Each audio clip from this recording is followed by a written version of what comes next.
Hello, wrestling fans, and for the 20th time around, thank you for joining us again as we are reliving the extreme, an ECW podcast. Nate Maxon here with you, your host, along with my brother Aaron.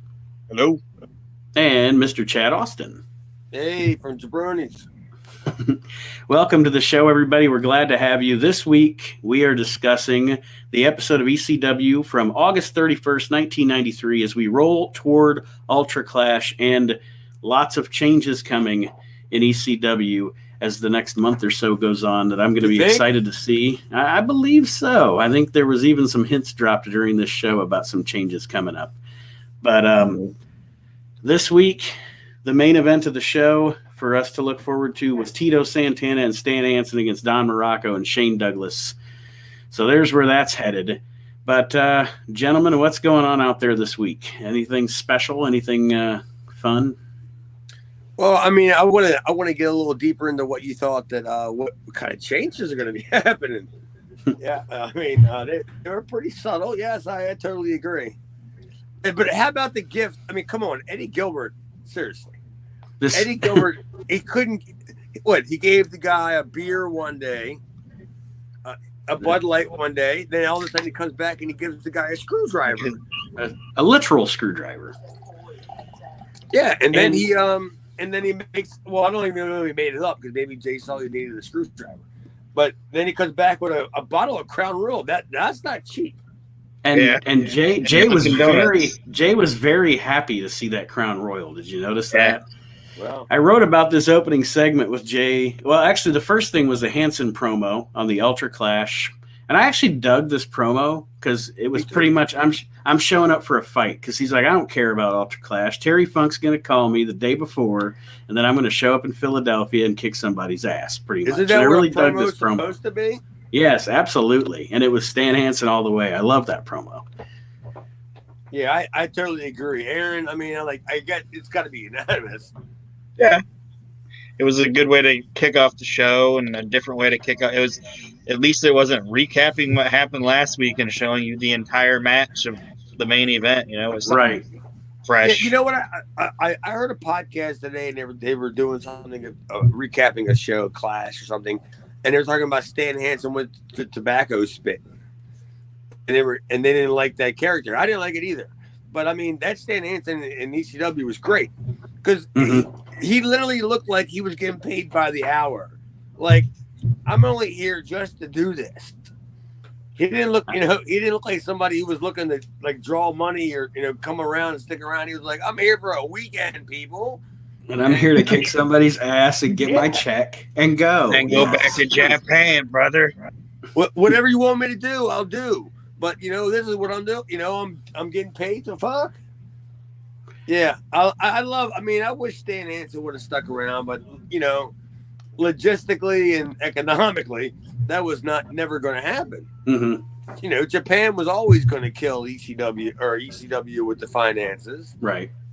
And he didn't give a fuck about all Japan. He could work wherever he wanted to work, still in the States.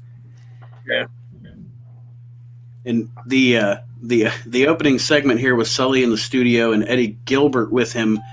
I wrote, primetime wrestling. This is not. It's like they're trying to be like do a primetime wrestling kind of thing, and it just doesn't work. And I mean, I much like Chad always says, and Aaron says too, we love Eddie Gilbert, but this stuff with him and Sully, it's just ridiculous. And it was way too long. It was so way long. Too long.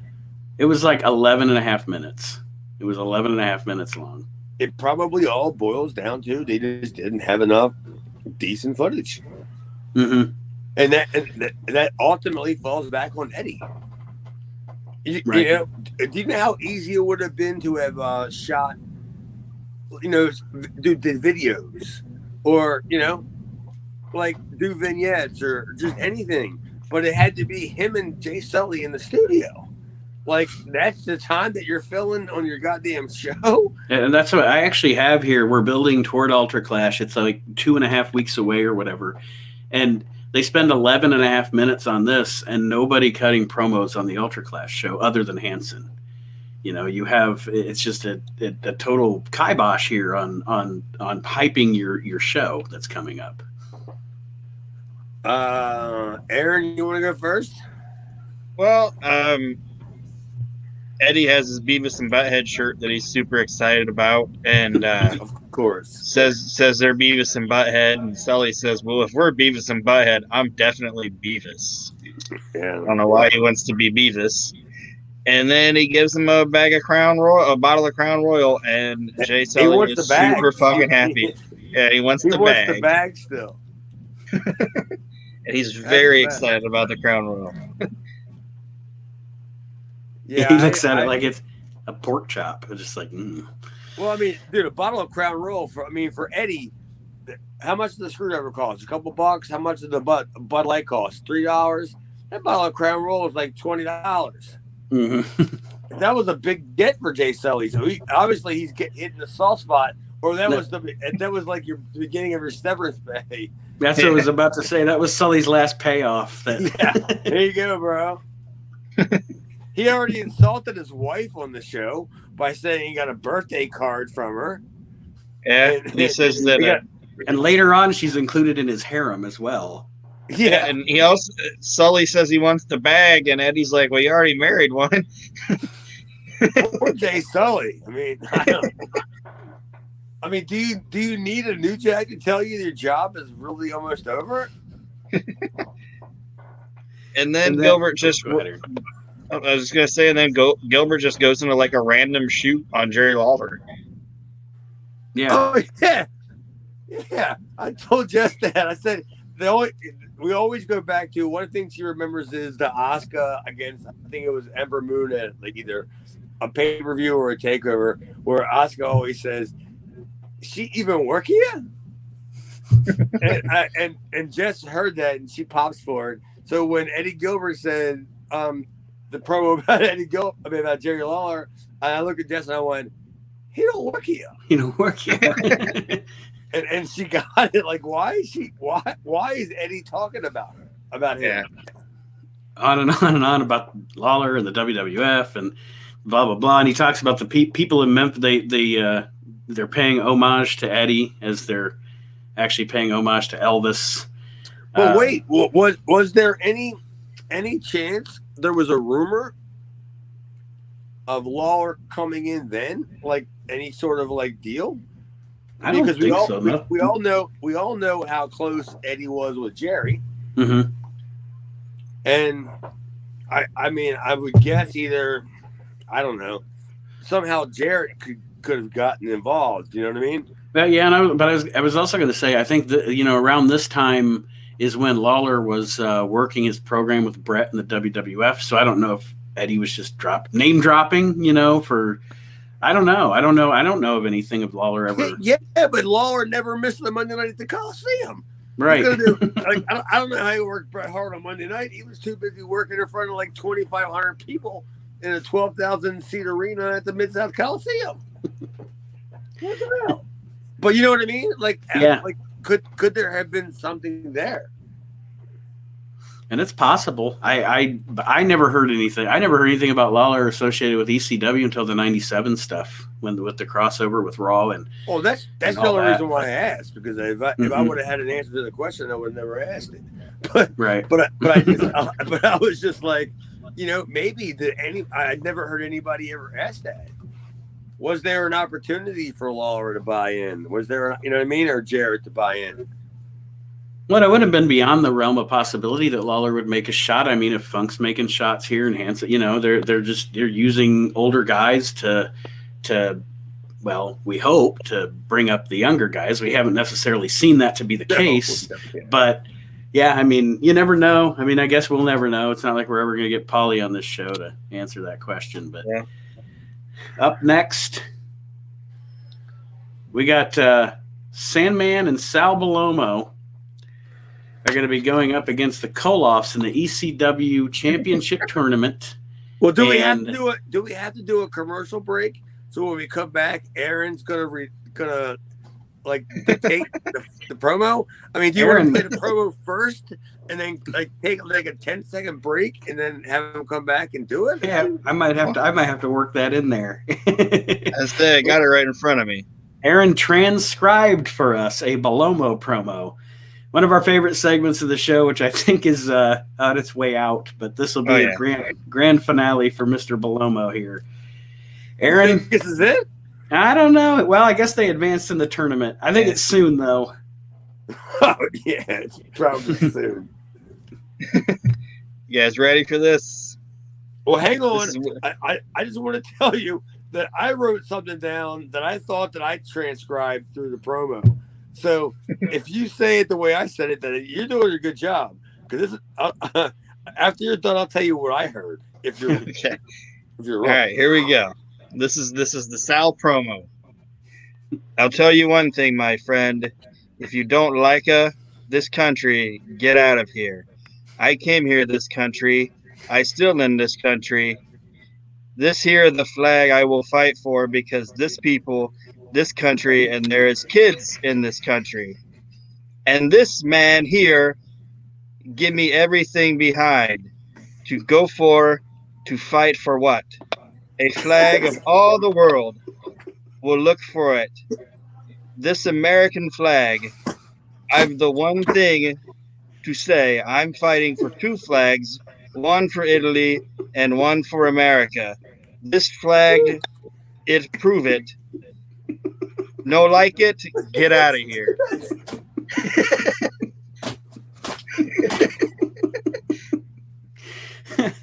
That is what that motherfucker said.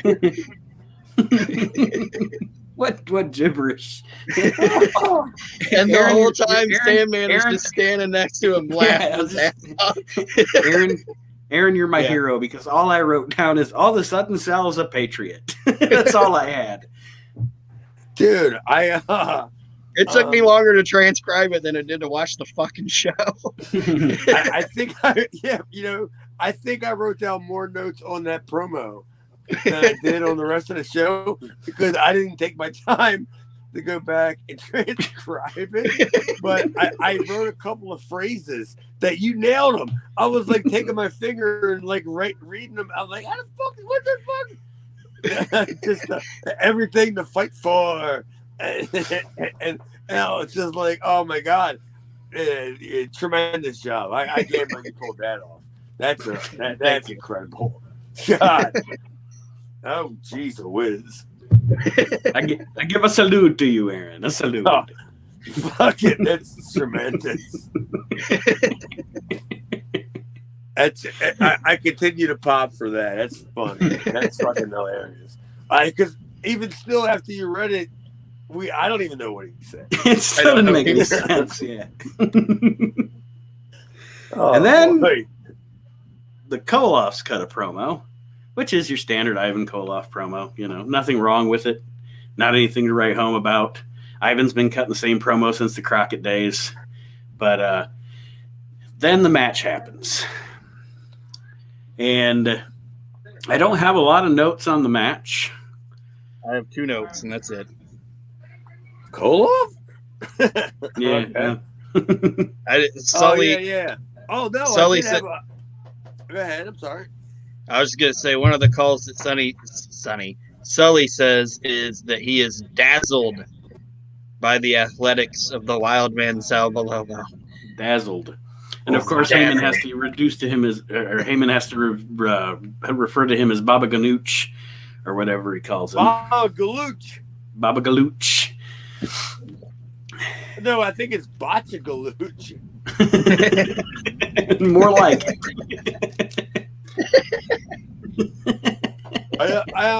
Oh, look at you popped him, Chad. You popped Aaron. He popped you. You popped him. I remember, like back in the day, when I would work like old time job guys, like I'd be on independent shows, and there'd be guys that that were already on their way done. You know what I mean? Mm-hmm. Mm-hmm. You know, I'm almost Barry Horowitz type, but maybe even older. And they would talk about Sal Balomo and his mule kick. And I wrote a note about that, and he did it. That was one of his go-tos. And we did see that in this match, yeah. Yeah, because people used to bitch about how stiff it was. Because it's kind of hard to, I was kind of a high flyer, and it was kind of easy to judge, but that's kind of hard to judge how far you're going to kick your legs out. Right, that's what I was going to say. That's almost a move that's all on the receiver. Because Sal's just errantly throwing his back feet or throwing his feet backwards up in the air, and you have to be, and that comes from a guy that teaches people, right? And have taught people how to work. Like, I'm sorry, but you better ask them how you're going to do this move without fucking hurting me, because I don't know how to do it. It's like that stupid little thing that I don't know what his name is, Pac. Mm-hmm. That little Falcon arrow thing. Yeah, the guy that used to be Neville in WWE. He does the flip spot, whatever. That's going to hurt somebody. Yeah. How long is it going to be till he can't do that anymore? That's not going to last long. But anyway. The finish, Aaron. Oh, did you have another note? You said you had 2 notes on this match. Just the finish of it. The finish was terrible. Everything about it was terrible. This tag tournament hasn't had a good finish in it that I've noticed. Like, all of them have been either contrived or botched, or just this whole tournament it's quite the pickle, I'll tell you. Well, if you want to poll for the We Can't Wrestle community, there you go. What's the worst tag team tournament ever? and then you don't even give another option. Just one option. Yes. Don't even give people the option to add options. Yeah, it's the easy to you might have to put that whatever that NWA thing was with all the internet. Oh, the internet. Yeah, that was pretty bad. But I still think that this tag team tournament was worse. Because at least Ted Petty got beat, or at least somebody got beat clean in a tournament. And the way this tournament's shaping up, I don't even remember who won. I don't know who's going to win this thing, but it can't be Sal and Sandman. I can't. Anyway, like Aaron said, kind of a crappy finish. The Koloffs kind of get duped. Sal Balomo with the boot shot, and Sal and Sandman go over in this thing. Salvatore, I mean, seriously, he'll do whatever you got to do to win. I mean, there's big money in it for the kids. He mentioned the kids in your transcribed promo, didn't he, Aaron? Yes. Yeah, a couple times. There's kids in this country. That's what he said. Hey, that's a fact. You notice, like, Aaron, I thought you would notice this. When Sal came out and he had like the bag of toys and he threw them out to the crowd, a couple of them got thrown back. Like, did you see it? I didn't see that. I think I was still dazed from the promo. Yeah, like I was telling Jess we were going somewhere, and I was like, dude, Philadelphia is so brutal. Like, Sal Balomo threw out stuffed animals for the kids. First off, it's the ECW arena, and they threw them back. She's like, what? They booed Santa Claus. Fuck. I noticed him throwing the toys, but I didn't notice him coming back. That's funny. I better go back and look at that. Yeah, there was at least 2 of them that got thrown back. The next segment, I was thinking as I was watching this, and tell me if I'm wrong, is Aaron's gonna have a lot to say about this segment. I have a whole lot to say. There was a sign out in the crowd that said Freddie Gilbert is Corey Feldman on IcoPro. I don't even know what that means. I mean, I know what it means, but I don't know. Like, where did that correlation come from? I have no, like, apparently he looks like Corey Feldman and he's buffer than him. I don't know. Yeah, there was that note, and basically the battle royal should just be hyped as some scrubs, some strippers, and Sherry Martell. That's all it is. There's nothing to this is a fucking waste of time. What Aaron's referring to is we have this segment where Todd Gordon is in the ring. The first person he introduces for the mixed gender battle royal coming up at Ultra Clash, one of the participants, Peaches. Peaches talks about, I'm getting stuff thrown in my face, I'm getting beat up, blah blah blah. She's airing her grievances here to the ECW arena, and they couldn't care less. From a couple weeks ago. And then I'm telling you, what's Chad. funny is that in Baltimore we have a very distinct accent, like a Northeastern does, kind of thing. Mm-hmm. And I don't have it as bad as most people do. I went to broadcasting school, but when you listen to Peaches, she sounds like she's not from California. No, Sandman's not from California either. Like that's like our accent. It's so like it's so East Coast accent that it's so fake. Yeah, absolutely. Like that I was going to say, I probably myself wouldn't be able to identify it as Baltimore, but I can definitely identify it as East Coast for sure. Not the sunny coast of California, that's for sure. Even Baltimore will acknowledge Philadelphia. Yeah, that's Philadelphia right there. After Peaches cuts her promo, kind of, then out comes Hunter Q. Robbins, who we just can't shake. We just can't get rid of this guy in the ECW. But here he comes. He's going to be in this battle royal, and he plays the old chauvinist gimmick. Yeah, get him in the kitchen or the bedroom or whatever. Well, dude, that's the way you set up the way you get him out of there. That's just the build. That's just the build to get him gone. You know, that's not a new trick or anything. He doesn't see it. Obviously, he doesn't see it because he hasn't been around long enough. He doesn't know how it works. Like a lot of guys don't. Well, a lot of guys don't know when they're getting ready to finish up. Mm-hmm. I didn't learn that until I got finished up working for Burt in Ozark Mountain. Mm-hmm. I'd been there a year, and I didn't work for like 2 weeks, and then Burt calls me in November and says he don't have anything for me until December. So what he did was he starved me out, because I only had X amount of money when I moved there. And I wasn't going home broke. So, I wasn't making fucking money working there. So, yeah, that's what they call starving somebody out of the business.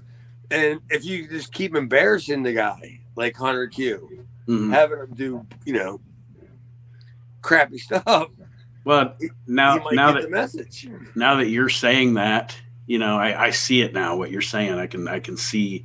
There's been nothing that he's done over the past probably at least month and a half worth of shows where he was in any way, shape, or form put over. Benefited. Right. Nothing benefited him. Yeah. Now hindsight, now that you've said that, I can see it in the grand scheme of things. Same thing with Jay Sully. Mm-hmm. Yep. I mean, you can just see how this works. Sully at least got some booze. What's that? Said Sully at least got some booze. How great would it have been that if next week that Sully didn't show up and they did the angle where Sully was drunk at his house and Eddie took the cameras over there. Now, that would be a good show. Sully has to live in a house trailer. It has to. He just has to. Next week, Eddie's going to give Hunter Q a bottle of Listerine. Like, here you go, buddy. We got to be close to not seeing fucking Hunter Q at all. Did anybody notice the bottom rope wasn't there? No. I didn't notice that. You guys didn't notice that? No. During the segment? No. During the bottom rope was gone, and here's what happened. We still haven't talked about the Stan Hansen match. Yeah, you think they filmed it out of sequence? Yeah. Is that where you're getting at? Yeah. No. Yeah, they filmed the whole entire show, and they just pieced it all together in post-production. But Stan Hansen broke the top rope. in the main whatever, him and Tito against Morocco, Gilbert, whatever. And what happened was that was the Canadian Wolfman and Max Thrasher's ring, and they didn't have a spare top rope. So what they did was they took the middle rope and moved it to the top rope, and then took the bottom rope and moved it to the middle rope. That was their fix. And then go back and watch it. During the whole entire when all the broads and all came out, there was no bottom rope, and it's so funny watching the girls like just duck under a middle rope, just without like grabbing the bottom rope kind of thing. There's no bottom rope, and then all of a sudden in the Stan Hansen match, there's 3 ropes, and then the rope breaks. I not to jump ahead, but we brought it up at that Stan Hansen rope break. When that happened, I let out an audible, oh shit, like that. But out next to this segment is I don't know, what do they call her? Terrible Tigra, Terrific Tigra, Terrible Tigra, Tigra the Terrible. And here she comes, and she actually, now I'm not saying that her promo was good, but she talked better than I thought she would, if that makes sense. Or maybe it doesn't make sense. Like what she said wasn't of significance, but I expected it to be worse. Then Angel comes out. I don't know what you expected out of any of them. Angel comes out, and I don't even know her story. I know nothing about this woman other than she was dressed in Lex Luger's ring attire, his jumpsuit, and she got a mild Yokozuna. Yeah, she got a mild USA chant out of the crowd. Did you notice that? Yeah, she did. I laughed at that. I totally laughed. I totally laughed at that. I was like, oh yeah, she's getting a USA chant. Then we add Freddie Gilbert to the mix, and then Sensational Sherry. Now I know I went through all that. I don't know if you guys have any side notes to any of this. Well, my thing with Freddie Gilbert is because he's Lawler's kid. He's already like what I would consider talented, right? He has to have some sort of talent, right? Right. Is it wrong to assume? No, you would think that it would be passed on somehow. And then he realizes he's not a big guy, so he has to learn how to talk. Maybe that's his way to get around the business. And then he meets up with Eddie, and it's like, oh fuck, now your father's the one of the greatest of all time, and then you're learning from Eddie. You have to be good. Has anybody ever did a story on him? Like what happened to Kevin Lawler? No. I know. We should do one on the We Can't Wrestle podcast. Do an expose. Yeah, we'll figure out. Dark Side of Wrestling. Don't steal our gimmick. What happened to Freddie Gilbert? There's a Sunoco somewhere in Memphis. He's holding down the fort. Now, Sherry cuts a promo. Well, actually, everybody pretty much leaves because Sherry comes out because they're all intimidated by her. And then, of course, Sherry cuts a Sherry promo, which you can't never shake a stick at a Sherry promo.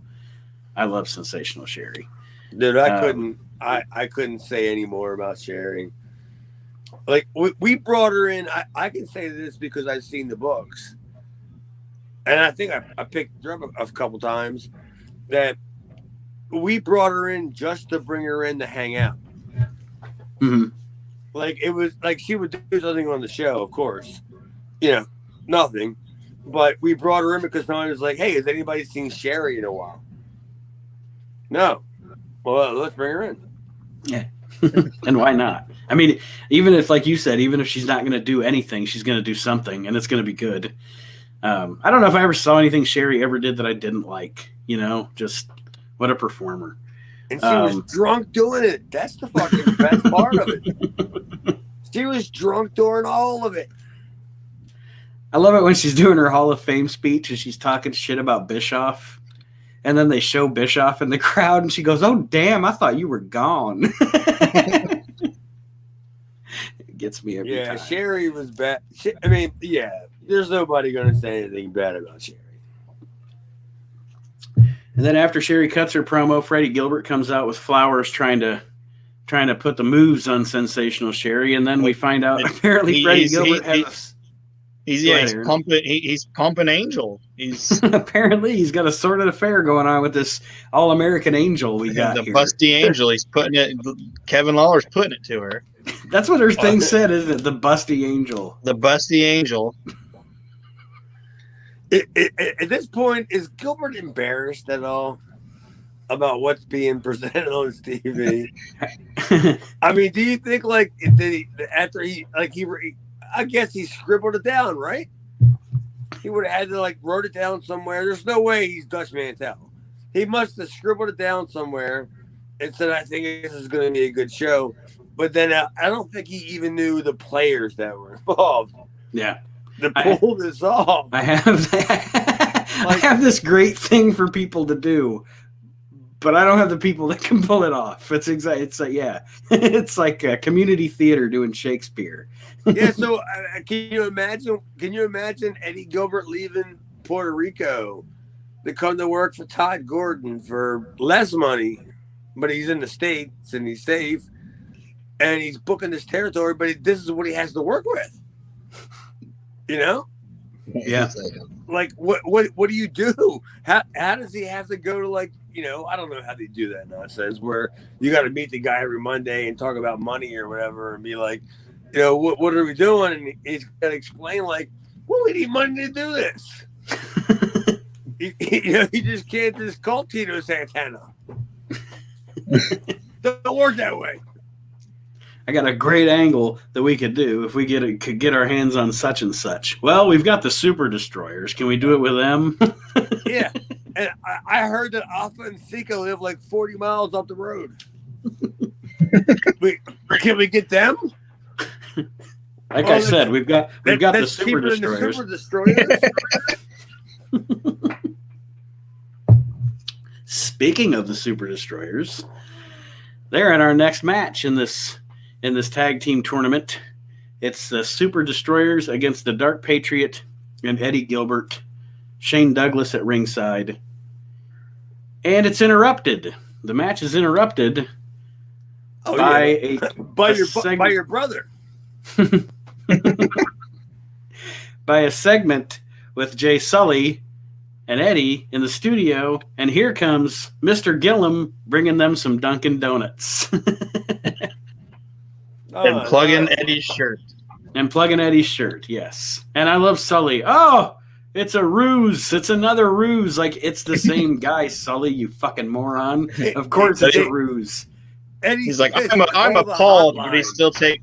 He's like, I'm appalled, but he's still like taking the donuts. Yeah, he's got Crown Royal and donuts. This is his severance package, like Chad said. They're loading him up with goodies so they can give him the boot next week. Yeah, that's what you do. You build the baby face up when he's getting ready to leave, and then you feed him the Undertaker. You know, and that's your fucking thanks for coming. So yeah, they're building Jay Sonny up. Like I don't know, I don't remember if I've ever seen it. But they can't just not have Jay Sully at this point. After we're doing this show, they have to have a finish for Jay Sully. They didn't give us a finish with Stevie Wonderful. We deserve a Sully finish. Yeah, at least. I mean, seriously, at least. Maybe he'll get some like epic thing like they gave Bobby. Like he's just gonna get kicked out of the building. He's gonna be like, with his see you later. I mean, why not? You know, why wouldn't you do that? The guy has been there since the beginning. You're gone. It's fine. It's a new regime. I'm sure that he had no idea what was going on. No, you know, who had any idea what was going on then and there, you know? Nobody did. Yeah. And I'm sure, you know, because Paul's probably already in the back pulling strings, so it made it even more difficult for people to have any idea what was going on. You know what I'm saying? Right. Nobody knew, so they just do whatever they're told. But yeah, see, like it's still a lot of the stuff that you see from Gilbert was shot still gotta be for. Oh yeah, so, you can tell. I mean, you can tell that a lot of this is still probably being shot from right around that time that they were going out. You know, that night he went out and got drunk and did all the stuff in the streets of Philadelphia or whatever. Well, yeah, it's definitely recorded in the same time frame. Yeah, because they don't because if you notice, Eddie's smart enough that he didn't date anything. Mm-hmm. He didn't say what day it was, what night it was, whatever. What time it was. They probably figured they had to get a lot of shit recorded soon because the building was up for lease. Yeah. I mean, it's like we got a week.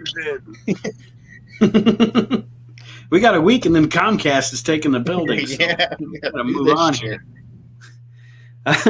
We go back to the match here, and the Super Destroyers. God, I screwed up the writing down my finish here. Super D turns on Super D. Super D2 turns on Super D1. Yes. Well, I know there was a loaded I wrote loaded mask spot and then 2 turns on 1. That was my notes there. So now we've got the feud we've all been waiting for. The Mega Powers explode. The Mega Powers explode here. No, you gotta say it like the right way. You gotta say the Super Ds explode. I don't even know. I mean, I don't know that we ever even get a payoff for this. I hope not. To be honest, I really hope not. The Super go ahead. Well, Super D headbutts Super D1. I keep saying just Super D. I better differentiate between the Ds. But Super D2 turns on Super D1. And they just go, "Ow! He took the money," and then they go to a commercial. Like they don't even like there's nothing else to it. Here's my thing about part of that finish was when I believe that was AJ. I will call him Super Destroyer 1. Yes, and then he puts the gimmick in his forehead thing. Mm-hmm. And then he headbutts Super Destroyer 2, Doug. And Doug bumps and takes the finish. Why didn't it hurt Paul? Why, you know what I mean? Like, why didn't it hurt him? It's like put a Lego in there. It could have been a Lego. It would hurt him too, right? It's a fucking Lego. But put it in there. It would hurt you too. So why did you stepped on one of those fuckers? You ever stepped on a Lego? It'll ruin your whole night. That's why I'm using that as the analogy. But I remember when I was a kid, I saw a couple of matches where guys would do the gimmick with the mask and put the thing in. And I'm not even saying I was smart to the business. And the guy headbutted the guy, and the guy went down. Well, why didn't the other guy at least sell? Right. Like he hits him, boom, and then it didn't hurt me. Well, yeah, you should at least, stumble a little bit or something. Yeah, something, right? So I never got I never understood the loaded mask gimmick, and that came from me as an early age, like when I was really, really young. Like I just didn't get it. Like I was saying, I don't know. I don't know the way that we're going to see a change here very shortly. Obviously, I don't know if this ever even gets paid off. I guess we'll find out in the next couple of weeks. This Super Destroyer 1, Super Destroyer 2 feud. But the next deal is another tag team match. There's a whole show of tag team matches here. It's the Headhunters, who are God, they're worthless. Anyway, the Headhunters against Miguelito Perez and Mr. Danger. Oh, Mitsuhara Matsunga, I believe is how you pronounce the name. Well, I don't know. Why didn't one of you guys go back and tape and record Jay Sully saying it over and over? He's so proud that he can fucking pronounce it. I'm not even sure it's right. I don't know if it is either, but he's super like Mr. Danger is like Sully is in love with Mr. Danger. Like he's Matsunonga. That's what he said. But no, Mr. Danger is fucking Jay Sully's favorite wrestler. I have a feeling about it because he's like, oh, I went back and I watched his tapes, and Mr. Danger Matsamuka Mongungambunga is my favorite. Like, he just fucking loves him. And he sounds like a mattress. Fuck, I got the Mitsuhiro Matsunaga. Oh, fuck. Yeah, he's got a sleep number. It's fantastic. Yeah, and barbed wire. And nails come out. Yeah. And Miguel Perez, he gets busted open like within the first 15 seconds of the match, and I don't even see how he got busted open.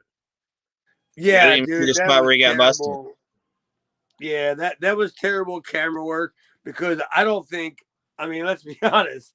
Their production budget wasn't so great that there wasn't really somebody. Oh my god, there was somebody directing cameras at the time. I mean, I can tell you that.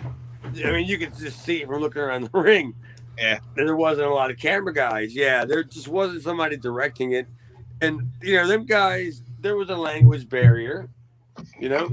I didn't see it either because I thought when they said Miguel was busted open, I thought that it was hard way. And then when I saw the gig, I said, no, he cut himself. But no, the camera didn't catch it, man. The camera's got to catch it. But there was just so much going on. And that's about what you're going to do with the fucking headhunters, man. Yeah, they zoom in on fucking Matsif or whatever the fuck his name is. And he's just like leaning on, like they're 45 seconds into the match. And they all go out to the apron, and the fucking one headhunter, they zoom in on his face, and he's like already stuck in wind, just leaning over the ropes, like, ugh. And that's like the fucking close up they show him, this beast. It's like, Jesus Christ! I'll tell you what, though, he got a big pop for the moonsault. Yeah, well, and that fat fuck getting superplexed. I mean, well, I was gonna say I have the main note that I have on this is, well, first of all, the name deal, and then the headhunters are useless pretty much. But also, I think that considering the match in and of itself, Miguel Perez worked his ass off in this match. Yeah, I really enjoyed him in this match. The other three, not so much. But I was digging Miguel here. He was doing a good job. You don't like Masamofa Ungamunga? I do not. Unga bunga. But one of the only other notes I had was that I kind of miss. What is it? Oh, is that you with Miguel? That's cool. It was that weekend. Go ahead. I was just gonna say I miss they superplexed the fucking fat headhunter 2. The fat headhunter. The fat headhunter number 2 off of the top rope, and the people go insane. And I kind of miss the days where something like that would make people go insane. Now that would just be like a commercial break spot. Like that would happen, and they'd be like, "Oh, what's going to happen next?" That would happen. No, that would happen in the picture-in-picture nowadays. Just saying, like this match was not like you said. Miguel worked his ass off and everything, but if you want to get down to it, it comes down to entertaining the crowd, and the people were into this fucking match. Well, I mean, I love the pairing of. I mean, we could do a whole nother show about this, about the Wing and ECW pairing. Mm-hmm. Like that was a great idea because ECW was the alternative company, Right? It was the alternative gimmick, and then Wing was like. Not FMW, where FMW was the WWE of outlaw mud show wrestling, right? And then you had Wing was like, well, watch this. We're gonna put snakes. I think that's kind of what I think. A couple of weeks ago, I know I said that I felt a change coming, and couldn't quite put my finger on why. And I think, to be honest, it was just the addition of Wing. It's because. For a lot of what we watched for the first maybe at least 3 months of the show was essentially just an East Coast independent show. Yeah. And then introducing that flavor, even though it was the headhunters, they're not exactly the best workers in the world, but just introducing. They were in the match. Yeah, they were in the magazines and stuff. These were the guys that the ECW crowd would have wanted to see. It's kind of like when you hear about a guy, like when you used to read about a guy in a magazine, and then you finally see him. It's like, maybe he wasn't exactly what I thought he would be, you know. But Right.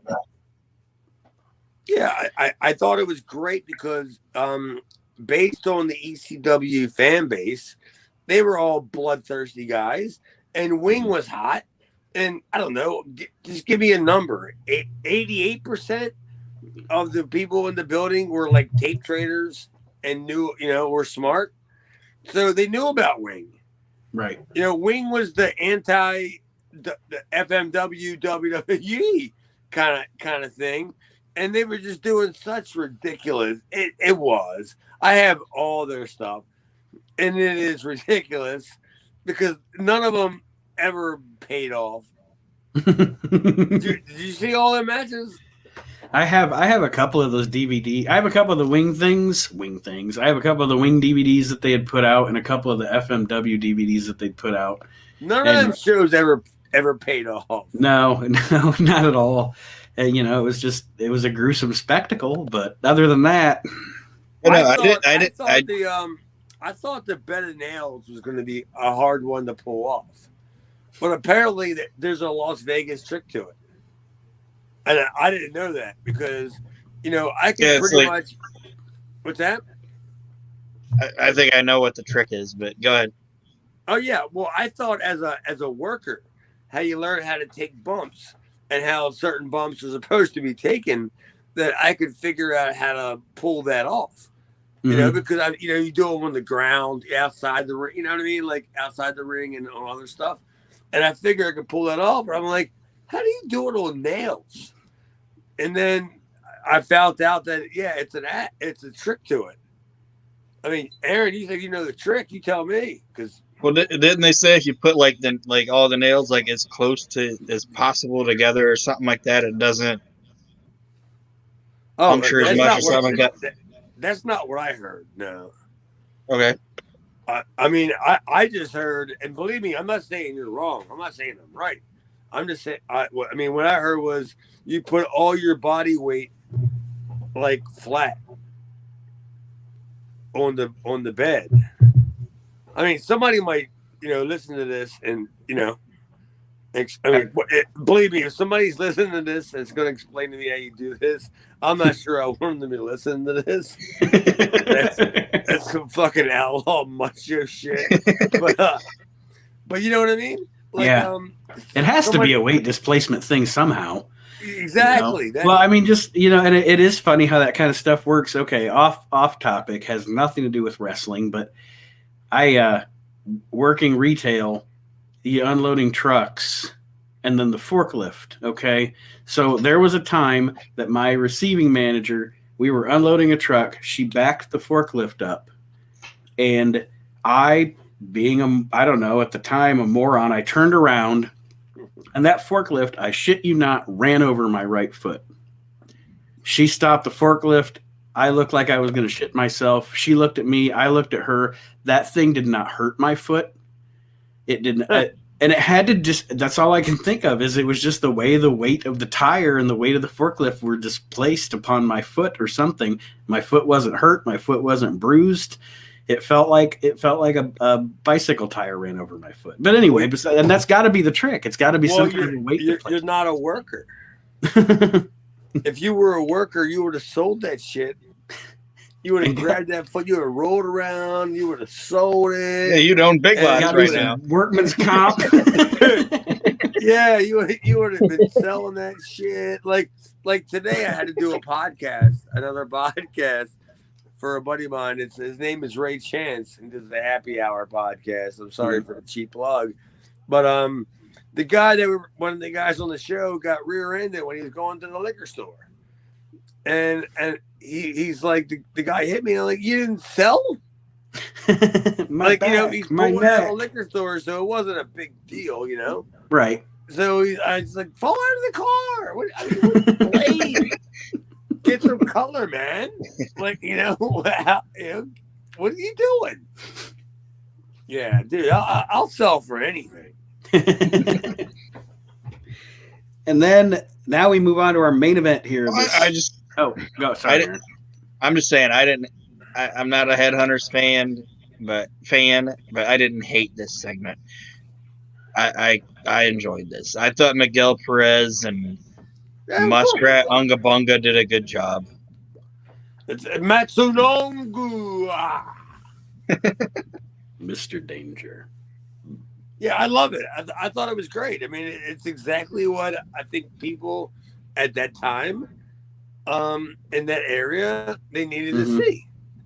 Like it was a great, like, hey, look at this, man.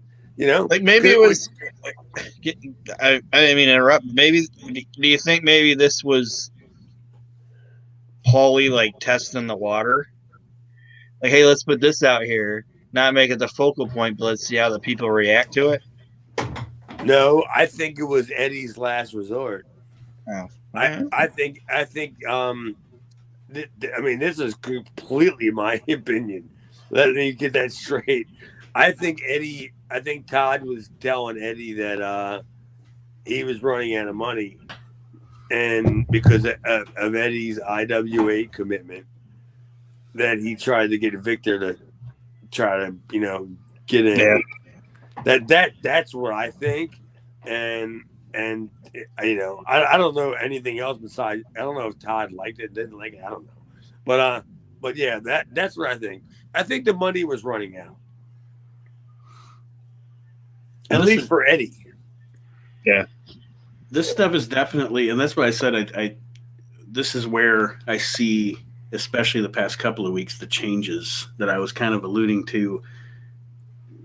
Like I said, it's something different. It's whether good, bad, or indifferent, it's something different, and it's definitely showing you the direction the company's going to be going. Now, the direction that it's in is this next tag team main event. We have our recently crowned ECW champion Tito Santana and Mr. Stan Hansen against Don Morocco and Shane Douglas from the Dangerous Hot Stuffs, and yeah, the match happened, and I gotta say that go ahead, Aaron. There was a sign out in the crowd that said Geeko Santana. Got it. Wrote it down. Geeko Santana. Not only Geeko, it's a smear. Yeah, well, the fucking dudes couldn't coordinate their signs. Like Geeko would hang up his shit or hold up his shit, and then Smear would hold up his. Like they didn't coordinate well enough. But yeah, Smear the Geeko Santana. Yeah, that was the best part of the match. I mean, there wasn't a whole lot to say. Dissecting it a lot wise. It wasn't bad. Did you see the sign they would hold up whenever Hansen got in the ring? Did you see that sign? I don't know. I don't have a note. Every time Hansen would tag in or come in the ring, a Geeko Santana sign guy would hold up a sign that said "Keg Gut." Oh no, I didn't see that. Yeah, Keg Gut. I'd pop for that. I'd probably pop for that with Stan Hansen in the ring and a song. Yeah. Give him a boo. Yeah. I've done it before when I'm doing something in the ring and I look out and I see a sign. I go, that's pretty funny. And how wrestlers say, like, yeah, I'll look for you in the crowd. I just saw a funny sign. The match itself, nothing offensive, but nothing great. And it's interrupted. They interrupt their main event with a special announcement that the ECW wants you to take a look at this footage of Abdullah the Butcher, which I believe is the same package we saw last week. I recognized most of the footage. Only this time the WWE Network didn't put really heavy-handed music over it. Oh, I don't know. I didn't know they even changed the music. Yeah, last week, it seemed like the one they showed last week, like the WWE had put some heavy-handed music over it where I couldn't really make out the commentary or what was being vocalized in the video. This week, I could make it out perfectly. Or maybe last week I was drunk and imagined music. I don't know, but I didn't.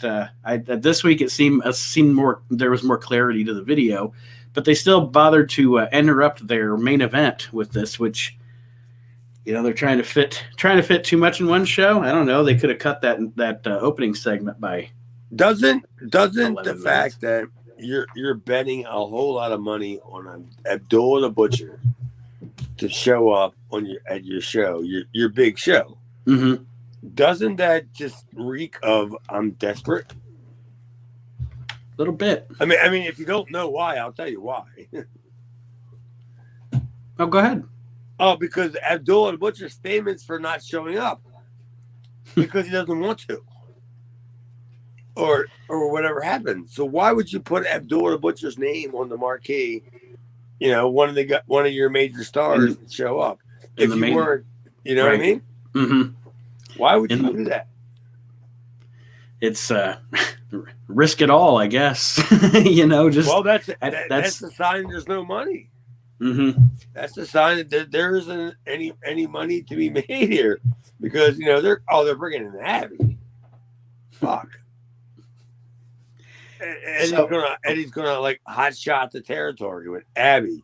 So what? He comes in for a weekend. Has 2 matches or calls them matches, and he out kills he goes. poor Hervey. He's gonna kill poor Hervey. He's gonna try that big elbow, and then all of a sudden Donnie Allen's gonna run out, and he's gonna give him the wow. Yeah, they're all gonna feel the pain of Abdullah the Butcher. Twisted Steel and Sex Appeal, you're going down. Apparently. Yeah, so that Stan Hansen's another guy. How can you build a territory around a guy like Stan Hansen? But you obviously can't afford you can't afford him for more than 1 or 2 shots. I mean, it's nice of him that he showed up for this TV taping and that he's going to show up for Ultra Clash. But like you're kind of alluding to, I think after that, are you going to be able to afford Stan Hansen to come in, to fly into Philadelphia every 3 weeks when you record television to be a main part of your show? And probably not is the answer. Yeah, and we still got to deal with the Sheik. I mean, they bring the Sheik in. And honestly, how much of this was Terry Funk telling these guys, "Hey, man, get in here as soon as you can. We'll get some money from this guy. It's probably not going to last very long." You know what I mean? I don't think so at all. I totally disagree. I think Terry was one of the. I think Terry. I honestly think this. Terry saw something there, and he helped out a lot more than I guess history will ever know. More than I'll ever know, because he was closer to Paulie. I wasn't close to Paulie, but he was closer to Paulie. I bet you Terry Funk helped out more than most people will ever know about what he did. About getting guys. I mean, getting guys is not a big fucking deal. I'll pay you. Right. Yeah. That's not a big deal. But Terry Funk is like, I'll get these guys. These guys will legitimize your product. And I remember seeing the Sheik in the locker room. Dude, I was scared to death. I was. There was a door between where I guess the main people stayed. It was all open, but there was a wall and a door, and then the jabronis stayed on the other side, and the Sheik stayed right by the door, and got dressed. And I walked by him, and I looked at him, and I went, "Oh," and I just took my hand, and I was like, "Mr. Sheik, I don't know, nice to meet you." And he just shook my hand, but he kayfabed me. And he just and he was wearing that pinstripe that suit that he had. But him and Abby were the 2 guys that I've never ever been around that I was like, I don't want to meet these guys unless somebody checks Abdullah for a fork. Sheik even kayfabed his family, didn't he? Like he made them kayfabe or whatever. I think they were supposed to call him Mr. Sheik in public and blah blah blah. Well, it's when he had guests over for dinner. He would have certain people over for dinner that were wrestlers that were wrestling in the territory that may have not have been heels. And when they were at his dinner, they would kayfabe. Everybody was kayfabe. Like the Sheik was just completely just kayfabe. Like, what the fuck, dude? How the fuck do you want? Why the fuck do I want to live like that? Right. Everywhere I go, no, I didn't. That's why people now, they're like, oh, the Undertaker's killing his mystique and blah, blah, blah. It's like, okay, it's been 30 fucking years. Let him talk like a man for a little bit. For the guy's got to walk around and he's got to go. I know he's not dead. Right. It's fucking crazy. His name's Mark. Well, Aaron, the finish to this match, Fireball. Well, all right, the finish is, the ring breaks. The rope breaks, as Chad alluded to earlier. And we get us a little double disqualification. Any comments on the match, guys? It's not a double disqualification. Not a double. During the credits, they announced Tito and Stan Hansen as the winners by disqualification. Oh, okay, sorry. Try paying attention next time. I missed that. I got my foot run over by a forklift, damn it. Anyway, but Eddie accidentally fireballs the Dark Patriot, and that's why I don't know how this tournament's going to go, because didn't they make it to the finals? Yes. Well, and Sal Balomo and Sandman made it to the finals. Like, it'll what be is going Sal to happen? Balomo and Sandman against Beavis and Butthead. They'll just, I mean, whatever. This tournament's been so. I mean, who the fuck's ever lost? Like you said, Nate, anybody lost in this tournament? No, nobody's lost. Nobody's won. And at one point, there was a coin toss. Why don't they all come out? Fuck it. Paper, rock, scissors. Who's the champion? Or have a battle royal. Maybe it'll be Jay Sully and Stevie Wonderful. How great was that battle royal on, like, was it AEW, where like it was a tag team battle royal, but when you threw the one guy over, you had to throw the other guy over too. Like, It was just a battle royal. It's a battle royal. And they were like, oh, and I saw one guy going, I'm like, wow, they got rid of Sammy Guevara so early. And then why is Christian? And I was like, why is he still in the ring? Yeah, it's I guess it's semantics about rules. Like, if you're gonna have rules. Right. Now, this show, as it ends, I had more positive about this show than I did negative, which I have not been able to say so far a lot on this journey. I do like the fact that they got rid of the weird pinkish credits thing. The little box as the credits rolled was better. Mm-hmm. So overall, what did you guys think of the show? Good, Aaron. One thing I noticed during the credits also is that John Gillen got an associate producer credit. I saw that. Yeah. Other than the opening studio thing that Nate said was like 11 and a half minutes, I thought the show clipped along good, and it didn't nothing overstayed its welcome other than that 11 and a half minutes of Sully getting some Crown Royal. So I didn't think it was a bad show. I was entertained by this show. I liked it too.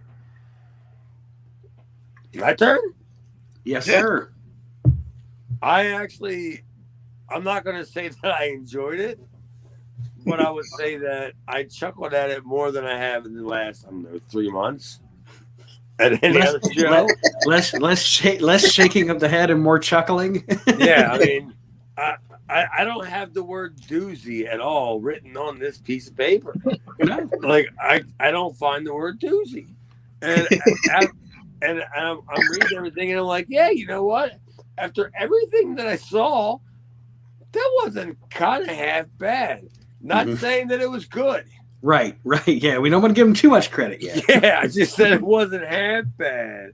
And I've never wrote this before on one of my grades, but at the bottom I wrote what my grade was for the show, because hopefully one day I'm going to sell my whole entire journal of my notes for this, because everybody's clamoring for it.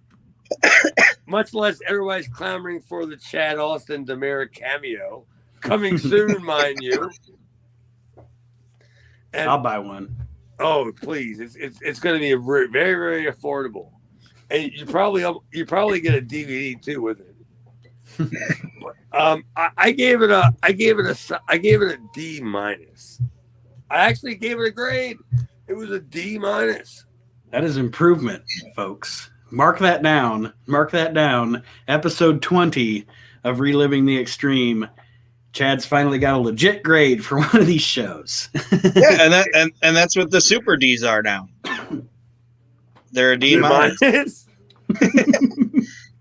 Well, I mean, the show actually started to look like it was going somewhere, and starting to look like, and 2-3 weeks in, are different shows.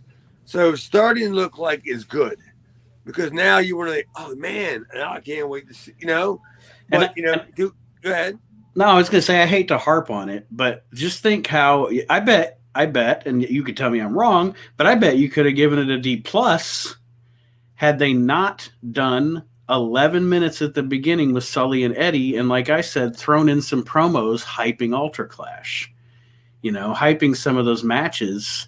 I mean, just some substance, instead of time wasting, some substance. Talking about the differences of like how the show is improved, it's almost like Cabrini was like a different show or like a different promotion, a different company. Yeah, it's like it's drastically changing. Yeah, and once we get rid of the D's and Hunter Q. What's that? Then once we get rid of the D's and Hunter Q, it's like everything's. Well, I mean, what are we like 3 weeks away? I mean, we're probably 4 weeks away from television, but what, 2 weeks away from the show? Mm-hmm. Yeah, the Ultra Clash is, I think, September 18th. Yeah, and this show is August 31st. So, yeah, I mean, we're only a few shows in. And so, just so the listeners know, I kind of looked ahead. I didn't watch anything, but I kind of looked ahead through the shows because I wanted to see, because I had a feeling that we were going to get one of those, like, recap shows again coming up before the big show. And why? I think, because of the gap in dates? Yeah. So September 7th, next week, we will actually watch the show. But the September 14th, 93 show is, I looked at the clips, the little highlights or whatever on the network. It's all recap stuff. So we won't be watching the 14th. We'll be watching September 7th next week, and then we will be watching Ultra Clash. So that's where we're headed, folks. And speaking of next week's show, let me give you a little preview. I'll read the preview from the WWE Network so we know what we have to look forward to or not look forward to next week. On this edition of Eastern Championship Wrestling, Stan the Lariat Hansen prepares for Ultra Clash by taking on the duo of Twisted Steel and Sex Appeal. Fuck yeah! In a handicap match. Plus, I didn't even know it was coming up. So I wasn't even ready for the fuck yeah. Fuck yeah! Donnie and Hervey, come on. Plus a look at Hot Stuff Eddie Gilbert and the Dark Patriot going after the ECW tag team titles. And JT Smith faces Mr. Mortagi and much more. I don't know who Mr. Mortagi is. He was the guy that came in the ring with the oh my god, I can't believe I didn't cut in earlier to tell you that. Was he the guy that was in the suit? Like no, he had like Zupa pants or something. He had Zubas on. He came in the ring during the Headhunters and okay, yeah. And he was wearing that suit. He was Matsu. I know his name because I met him. His last name is Motegi, but his name is like Matsutaga Motegi. But that was the guy that came in the ring when the Headhunters and all that shit was going on. That was him. I couldn't believe that none of us caught that and said it during that segment. So was he with Miguel Perez? And he was a wing guy. He was a wing fucking a dojo guy. Well, he was a new guy. We get to watch him fight JT next week. Yeah, I just watched him get in the ring, and I didn't know if he was with Harvey Danger and fucking Miguel Perez or what. Flagpole sitter. good deep cut there. I like. Dude, that guy is ridiculous, dude. And he don't do drugs. I can't figure that nonsense out. What the fuck you want to do all that shit to your body? Dude, have you seen him recently? No. Dude, he's ridiculous. Like he'd be a great action figure if you can take his body and put Sabu's head on it. If you want to sell a whole lot of Sabu action figures. Because Sabu's more known than Matsunaga. God damn, his body is ravished. That's rough. And I'm not even sure he's retired. Jesus Christ. Well, that being said, Chad, any parting words for our listeners this week? No, like I said, I gave the show an actual rating. I thought it was a D.